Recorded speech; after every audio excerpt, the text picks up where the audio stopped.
Hi guys, good afternoon. I'm so pagod. Hindi naman pagod na physically pero mentally. Ang dami kong ginawa today and I learned a lot of things. And today nag-start yung ako na lang talaga yung nag-care ng aking sariling patient. So meron akong 3 patients and one was dinala ko kanina sa operating room kasi inoperahan siya. Tapos yung isa is pinauwi na siya kasi tapos na yung kanyang ano dito sa hospital. Tapos na yung procedure na ginawa sa kanya. So ako nag-process ng lahat ng yon. Tapos yung natira na isa is ano siya, bedridden siya. So madali lang naman i-care, basic care lang naman yun sa kanya. Kasi yung reason na andito siya is dahil lang naman sa meron siyang sugat. Ang kagandahan dito sa ward ko ngayon guys is meron kaming Hava Hoitaya or yung wound care nurse na siya ang nag-care ng mga wound ng patient. So gawa nung wound care, tapos yung ibang gawain na lang sa patient yun yung gagawin ng owners like yung ako kanina. So, yung ginawa ko lang dun sa patient ko kanina since hindi naman siya operahan ngayon and wala naman siyang tawag na ito, pupuntahan na mga examinations, ganyan. So, ayun lang, basic care lang. O, sinulungan ko siyang kumain. Tapos, yung isang patient ko guys, ano siya, tawag nito, dinala ko nga doon sa operating room kasi nga, inoperahan siya kasi natumba siya guys, tapos nagkaroon siya ng fracture, kaya andito siya ngayon. Matanda na kasi siya and kailangan niya ng operation. Ayun, dinala ko doon kanina sa operating room, tapos ako yung nagbigay ng endorsement doon, yung report ba. Pero yung binigay ko na report sobrang short lang kasi nagmamadali sila na gawin yung operation na yun. Gusto nilang i-start agad-agad kasi para matapos. Tapos meron pa silang mga succeeding operations na kailangan gawin today. Kaya napaka-short ng endorsement or yung report na binigay. Tapos yun na, sabi nila is okay na daw. Yun lang naman, basically ang bibigay mo doon na information is kung ano yung sakit ng pasyente, ano nangyari sa kanya. Like yun nga, nahulog, na karoon ng fracture sa ana side. Importante sa ana side yun, sa left or sa right arm, left leg, mga ganun ba, para tama yung lugar na maoperahan nila. Tapos ano yung mga medications na natanggap ng pasyente bago mo siya nilipat doon. Tapos kung nakakain ba yung pasyente o hindi, kasi importante na kapag operahan ng pasyente dapat naka-fasting sila, hindi sila kumain kasi risk for aspiration din nga kasi merong anesthesia na gagamitin sa kanila. Alam niyo ba guys, may improvement ako today. Hindi na ako nawala, tsaka hindi din ako na late ng kahit ilang minuto. Sakto ako dun sa oras ng aking trabaho, pero ngayon pa man dapat next time or bukas mas agahan ko pa na dumating para sigurado talaga na andun ako. Pero it's okay kasi on time naman ako, hindi ako na late. Yung pinaka-importante para sa akin. Aray, ang bigat ng pinto. Itong door na to kapag papasok ka, hindi siya, pag papasok ka automatic. Pero pag palabas ka, hindi siya automatic. Pero ewan ko lang kung natandaan ko ba saan ako nag-park. Parang dito naman ako nag-park. O, dito nga ako nag-park. Nakakalimutan ko pa rin kasi sa sobrang laki din ng parking. Nakakalimutin kasi talaga ako guys. Kaya, pasensya naman. Pero nga, dito nga yung sasakyan ko. Hindi pa ako uuwi guys. Si Anika naman is meron naman siyang, tawag nito, school taxi or yung school ride niya ba. Pwede ko sana siyang sunduin. Kaso, gusto namin na masanay siya na siya lang mag-isa na uuwi para masanay siya doon sa kanyang ride, ma-familiarize niya, kaya hindi ko na lang siya sinundo. So ngayon nandito ako sa Ponte kasi 5 mag-check ako dito kung meron pa sila nung juice bottles kasi bumili kami nun last week yata yun. Bumili ako ng bottles kaso kulangan. Meron pa kami mga juice na kailangan gawin sa bahay. So titingnan ko dito kung meron pa sila nun. So dito yung banda. I-check ko kung meron pa. Ito meron pa sila. So ganito yung binili ko nun. So bibili ako ng maraming ganito para sa juice namin. Lalagyan namin siya ng juice. Yung berry juice ba. Kasi naubos na yung sa bahay. 13 pieces lang yung binili ko dati. Maganda kasi ito siya nalalagyan. Kaya ito ang bibilhin ko kasi plastic siya. Pwede siyang malagay sa freezer. Kasi hindi kami makapag-store doon sa aming cellar. So sa freezer namin siya iso-store for the meantime. Hindi talaga for the meantime. Doon talaga siya maso-store. So, ilan na ba to? 12. Tapos meron pa doon. Meron pang isang bush doon sa bahay na kailangan pang i-harvest yun ni Nico. So, ito siguro. Tama na siguro to. Sige. Ito pa. Yan na, tag 1 euro lang siya. Sobrang gaganda pa ng kanilang mga kaldero guys. So, may mga lutuan ba? Magaganda pa siya. Meron pa naman kaming mga ganito doon sa bahay. So, hindi na muna ako bibili ng mga ganito. Okay pa naman yung andun namin. Yung nasa bahay.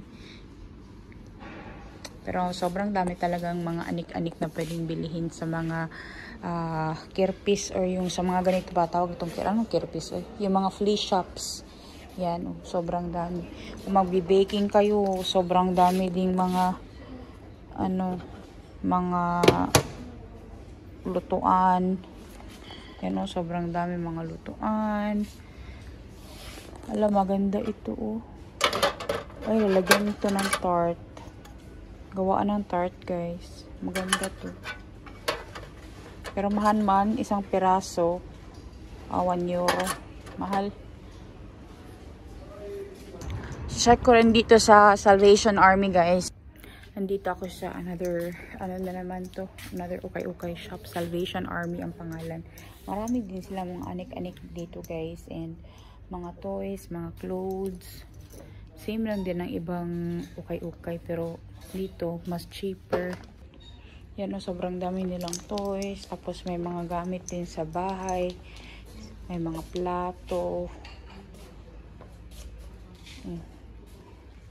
Tapos sobrang dami din nilang mga binibenta na mga damit. Dito ako nakabili ng jacket ko last time. 10 euro lang yung bili ko dun sa jacket. Magaganda pa yung mga binibenta nila. May mga shoes din pala sila dito. Magaganda pa naman yung mga shoes nila. May mga pang sports, pang walking. Another ukay-ukayan na naman ito guys. Tingnan nyo to. Grabe, ang ganda. Ano kayang ilalagay natin dyan? Ang daming dususi Sobrang ganda Wow, isang chair, 65 euros. Ay, ito pala lahat, 65. Pero parang meron na siyang damage konti. Pero magaganda pa yung mga gamit nila din. Ito din itong sofa, maganda pa. Kano kaya to? 65 euros siya. Ito. 2-seaters na sofa. Guys, alam nyo ba, naghahanap ako ng freezer. Meron sila dito 85 euros. Parang pwede naman to sa amin, Parang okay pa naman siguro to. Yun lang hindi ko talaga alam kung okay pa o hindi. Hi guys! Andito na ako ngayon sa Castari. Actually, umuwi ako ng bahay. Sinundo ko si Nico and Anika. Tapos, yung aming garden dito is sobrang madamo na talaga siya. Napabayaan na namin ito guys kasi nga wala na kaming panahon. Lagi kami andoon sa Kamenkovsky. Tsaka wala nang time talaga. Kasi inuna talaga namin yung paglipat namin. But it's okay. Meron pa naman akong makukuha dito na mga vegetables. So, today, tatry natin magkuha ng mga beans. Kasi yung mga beans is namulaklak na sila and meron ng bunga. So, ito na yung French beans ko guys. Oh, meron naman ako makukuha. Ayan, oh. May mga bunga guys. Kaya, kukunin ko para lutuin sa bahay. Yung iba maliliit pa. Iba may malalaki na. Kahit na kinain ng slugs yung kanyang dahon, okay lang. Kasi namunga pa rin talaga siya. Yan oh. Diba? Ano matawag natin ito sa Philippines? Nakalimutan ko. Parang Baguio beans man yata ito sa atin. Gusto ko ito yung ginagawang ano ba? Stir fry nga lang. Ano, sobrang daming bunga guys. Yan o, kahit napabayaan namin itong garden namin. Meron pa rin bunga. Meron pa rin akong harvest. Diba? Yan o, sobrang taba o. Akala ko talaga wala din ako ma-harvest. Pero meron pa rin naman pala. Kahit napabayaan na. Kasi mataba naman yung lupa nito. Sa isipin ba naman, tain ng kabayo nilagay namin dito, diba? Syempre, taba talaga siya. So, kukunin ko to para mamulaklak pa siya ng mamulaklak. Actually, marami pang ang bulaklak eh. Yung iba na maliliit, hindi ko muna kunin. Balikan ko yun siya another day. Para tumubo pa. Tingnan nyo to guys, oh. Sobrang lalaki, ang tataba. Meron pa nga maliliit, pero hayaan ko na muna siguro yan siya na tumubo. Yan oh. Tapos marami pang mga bulaklak. Yan pa dito sa loob, oh. Sobrang dami pala niyang bunga na. Ngayon lang din talaga ako nagka-time na dumaan dito. Actually guys, nakalimutan ko na may tanim ako ditong beans. Naalala ko na lang na meron pala. Kasi nagtaka ako bakit may sobrang ano doon. Hala, nahulog. Saan napunta yun? Ayun. Yan o. Diba? Ito pa dito guys. O, kita nyo yan. Marami pa siyang bulaklak. Ayun pa o. Itong maliit ko muna kunin. Itong malaki-laki na ang kukunin ko. Diba? Marami na akong kuha guys. May nakita akong slugs guys na kumakain siya ng dahon. Ayun o. Yung dahon lang siguro ang gusto niya. Pero yung bunga hindi niya siguro gusto. Baka iba ang lasa ng bunga. Kasi yung bunga wala namang damage. Ayan o. Sobrang daming bunga guys. Nakakatuwa. May na-harvest pa rin ako dito. Yan pa o. Sobrang laki. Mahal kaya itong beans na to dito guys. Kasi alam niyo ba, pwede itong ma-frozen. Ilan pa doon, no? Sobrang dami palang bunga, uy. Pa, oh. Marami na akong nakuha actually. Maliit-liit pa. Ito siguro malalaki na. Yun pa, oh. Kita niyo ba? Yun pa, oh. Itong dalawa, oh.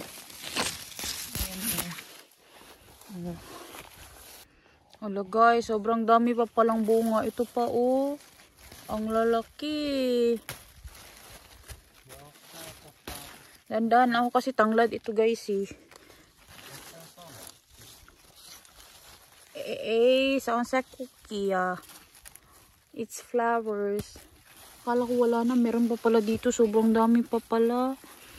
Ayan oh. Kunin ko na rin to kasi mataba na siya. Ito pa oh. Sobrang dami ko nang kuha. Naka-harvest na ako ng beans guys. And dito, meron din akong tinanim dito na cucumber. Akala ko hindi na talaga siya mag-succeed. Pero yan siya oh. Gumapang pala sila dito palabas. So dapat next time bantayan ko siya. Tapos may nakita ako ditong cucumber na nag-mature na siya, guys. Ito siya, oh. Yun, oh, hindi ko na siya nakuha. Hindi ko rin siya napansin na mayroon palang tumubo dyan. Yan, oh. Sobrang laki ng cucumber. Yan, pero mature na yan. Hindi na yan siya pwedeng kainin. Hayaan ko na lang yan siya dyan para sa birds. Para pag may dumaan dito na hayop, meron silang makain. Dyan na lang yan siya. Tapos ito dito, meron pang cucumber, guys, oh. Yan, oh. Cucumbers yan. So, itong dalawa dito, kunin ko siguro ito. Ito, oh. Meron siyang kapares. Ito, oh, dalawa. Itong isang cucumber pa dito. Yan. Yan, oh. So, meron din akong harbat na cucumber dito sa aking garden. Hala, marami palang cucumber, guys. Ito pa, oh. Ito pa naman yung cucumber na ginagawang pickle. Yan, oh. Wow, amazing. Akala ko wala talaga akong mga harbat dito na cucumbers ba. Meron pa rin talaga. Yan pa, oh. Sobrang dami niyang bunga. Ay, ito pa, guys. Meron pa. Ipickle ko kaya ito. Bili ako doon sa ukay-ukay ng botelya. Tapos, lagyan ko siya ng suka. Tapos, ipickle ba. Ito, wala na dito. Yun, oh. Nakakuha ako ng cucumbers. Pero itong sobrang laki na dyan. Hayaan ko na lang yan siya dyan. Bahala na yan siya dyan. Mabulok or kainin ng bird. Guys, ito yung ano oh. Melon. Meron na siyang bunga. Yun pa yung isa, oh. Ito yata yung melon na ginagawang, melon, yung pumpkin na ano ba, ginagawang, ano yan? Yung sa Halloween nga, yan siguro yun. Hindi ako mag-expect, guys, kasi ano, pakain na lang namin yan sa hayop or sa mga birds dito.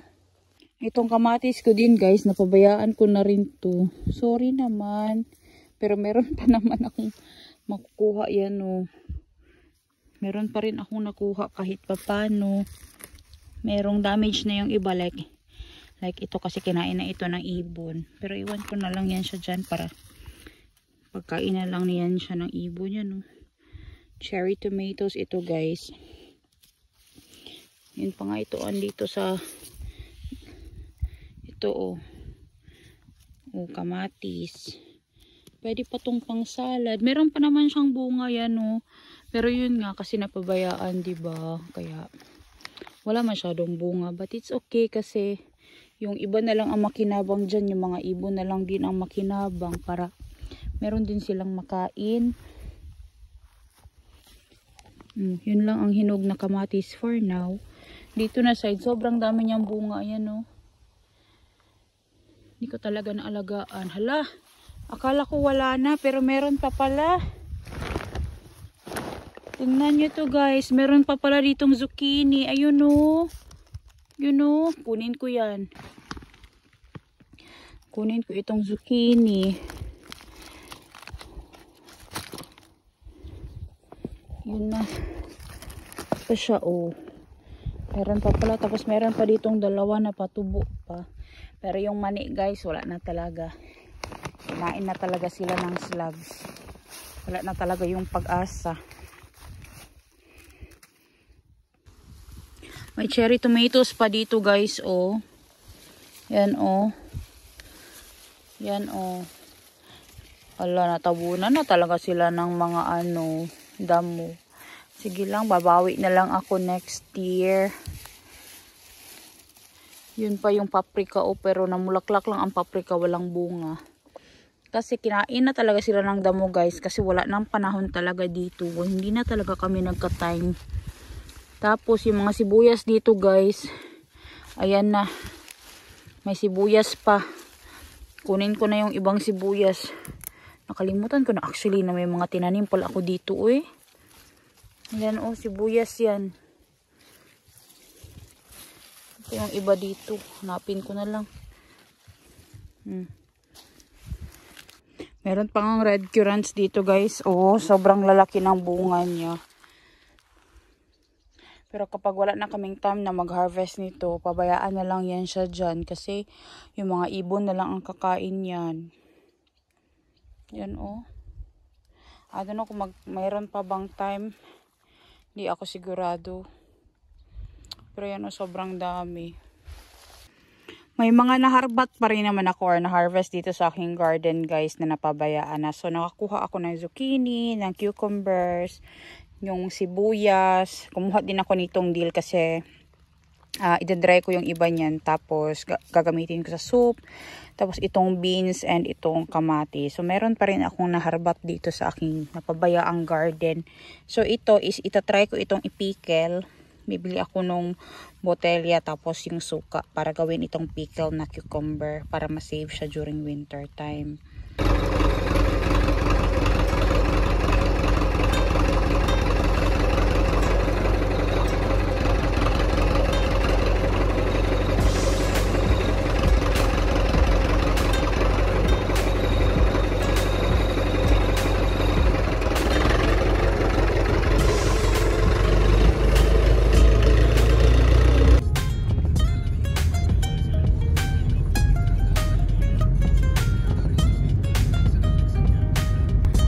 So guys, punta tayo ngayon sa field. Bisitahin natin yung mga horses na nakalagay dito ngayon sa field during summertime. Andito sila para kumain ng fresh grass. And dinadalhan sila ng water dito kasi walang access ng tubig dito.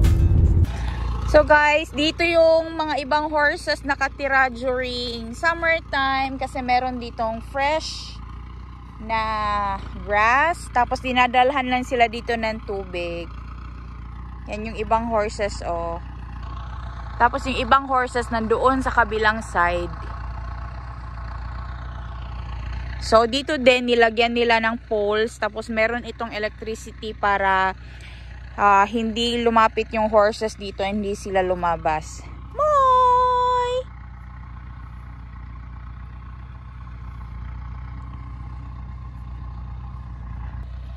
So, andoon na si Pete, dala-dala niya yung tubig para sa horses. Tapos, yung kapatid ni Nico na babae is andoon din. Ganito yung buhay nila dito guys. Kapag summer, nasa labas sila. Sobrang ganda nilang tingnan kapag nasa field sila. Tapos, nakakain sila ng fresh na grass. Tapos, free sila dito kasi sobrang lawak. Sobrang lawak ng lugar. Tapos dito din guys, nililipat din nila yung horses dito. Papalit-palit lang. Kapag naubos na yung grass dito, ililipat naman sila sa kabilang side. Para bigyan ng time yung grass na tumubo. Tapos merong makain yung horses. Yung isang kabayo papunta siya dito. Oh. Pero pag winter, mga late autumn, babalik na sila doon sa stable. Pero meron ding horses guys na hindi nila nilalagay dito sa labas. Yung andun lang sila sa loob ng stable. Kasi yung diet nila iba-iba rin. So like yung mga horses dito, pwede silang kumain ng as much. Kahit pwede silang kumain ng gaano karaming fresh grass. Pero may mga horses na hindi pwede. Like si Pompis, hindi siya pwede kumain ng sobrang daming fresh grass. Nakalimutan ko ano yung merong syndrome meron si Pompis. Kasi yung mga kabayo, meron din yan silang asthma, meron din yan silang cancer, meron din silang mga deformities. Kagaya lang din sa tao kasi yung mga animals, kagaya lang din natin yan sila. So, they also need care and ano din, parang, yun nga, parang tao lang din sila. Same lang din yung water na dinala dito guys. Ganito din yung dinala na water dito. Tapos nilalagyan nila ng pipe para sa horses yung water nila. Tapos yung ibang kabayo is andito. Ito yung mga varsa or yung mga baby horses na pinanganak last year sa stable. So malalaki na sila. Ang bilis nilang lumaki.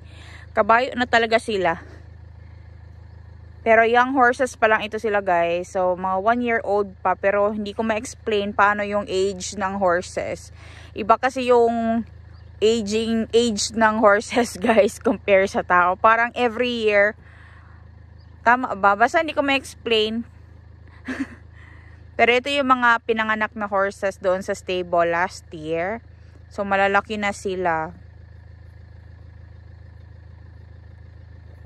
Yung mga horses na andun sa kabila is yun yung mga malalaking horses. Yung mga andito is yung mga young horses. Hindi kasi pwede paghaluin yung young tsaka old horses kasi mas malikot pa yung mga young horses. Baka magsipaan sila. So magkaroon ng fracture, magkaroon pa ng aksidente. So kaya hinihiwalay sila.